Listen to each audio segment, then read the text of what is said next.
que tout le monde comprenne. Voilà. Donc depuis quelques mois, je dirais un an, parce que ça fait pratiquement 9 mois que des sous-commissions interviennent sur les lieux de culte, pas uniquement les lieux de culte, parce que même des associations qui gèrent les écoles coraniques ou les écoles de langue arabe, ils ont été visités par les sous-commissions, pratiquement toutes. Donc nous, on va parler des lieux de culte, parce que c'est ce qui nous intéresse, c'est le plus important, c'est les mosquées. Donc depuis quelques mois, nous assistons avec IFARMAN à une campagne de contrôle des lieux de culte musulmans, menée par les sous-commissions de sécurité préfectorale, un peu partout en France, et surtout dans les départements de la Seine-Saint-Denis. Cette décision politique a conduit notre ville Saint-Denis, avec ses 120 000 habitants, ou à peu près 120 000, un peu plus, dont les musulmans représentent une bonne partie, comme tout le monde le sait. Elle a conduit cette politique à la fermeture de ces 3 mosquées par arrêté préfectoraux. La préfecture du 93 exige, sous peine d'amende aux associations gérantes de ces lieux de culte, de fermer leur établissement et d'arrêter toute activité du jour au lendemain jusqu'à nouvel ordre. Des 3 principales mosquées. Ouvertes depuis des dizaines d'années. Je prends un exemple Bilal qui est vers pratiquement 40 ans, un peu plus. 1976. Oui, un peu plus de 40 ans, voilà. Donc les 3 principales mosquées, il y a 2 sont aujourd'hui fermées. C'est la mosquée Rahma et la mosquée Tawhid. La 3e, Bilal, est en cours de fermeture pour les mêmes raisons de mise en conformité que les 2 premières. On va essayer d'être juste et correct.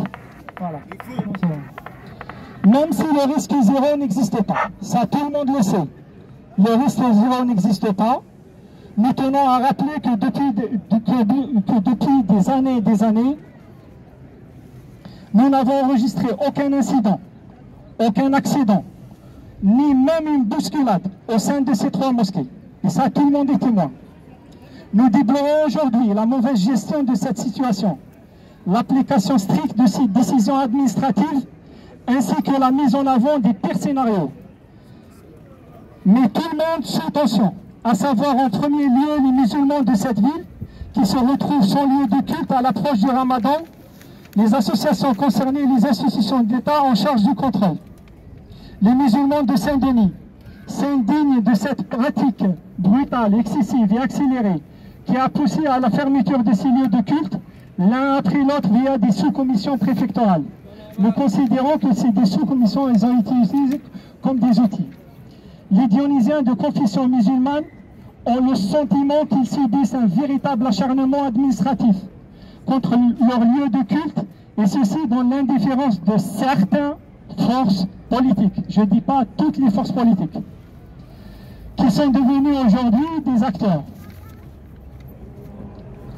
Nous sommes donc rassemblés ici afin de rappeler que les élus et les représentants de l'État sont les garants de la liberté de l'exercice de culte, qui est un droit fondamental de la République française. Dès le début de cette crise, la direction de la mosquée Tawhid, qui est la principale mosquée du centre-ville, n'a cessé d'alerter la préfecture et la mairie de Saint-Denis sur la nécessité d'une réouverture, même partielle, de la mosquée du centre-ville. La fermeture totale de la mosquée reste injustifiée. À nos yeux, bien sûr, bouleversant les habitudes de milliers de Dionysiens du jour au lendemain.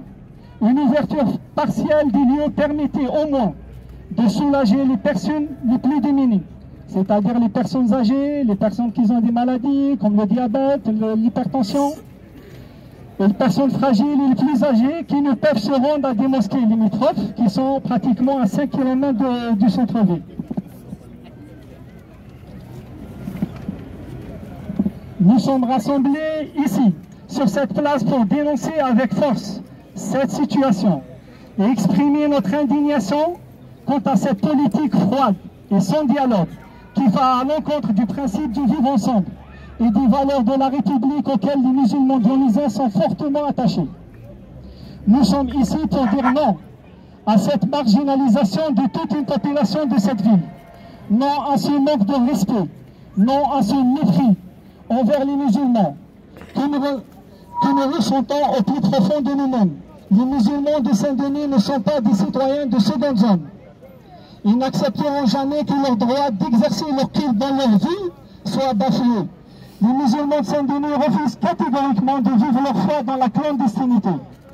Les dirigeants de confession musulmane interpellent tous les élus pour une prise de position publique claire et sans ambiguïté et un engagement quant à la réouverture de leur mosquée. Le temps des promesses est révolu. Nous demandons des actes, rien que des actes. Nous rappelons que quand le centre Tawhid était ouvert, certains, je dis bien certains politiques, on ne va pas citer les noms, venaient faire leur campagne électorale devant les fidèles musulmans. Et aujourd'hui, lorsque nous avons le plus besoin d'eux pour défendre nos droits, ils font la sourde oreille et nous tournent le dos. Nous déclarons haut et fort qu'aucun acteur politique ne mérite notre soutien sans action engagée envers la réouverture de nos lieux de culte du centre-ville. Nous sommes venus exprimer de vive voix les revendications des dirigeants de confession musulmane. Cette situation doit s'arrêter. Une solution définitive doit être trouvée dans les meilleurs délais.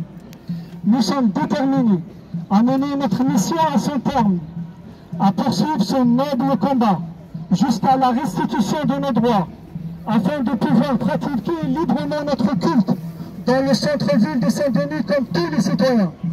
Nous espérons que ce 6 avril soit le début de la fin de cette crise et non pas le début d'un long combat. Nous rappelons à nos fidèles que la campagne électorale pour les élections municipales 2020 a déjà commencé.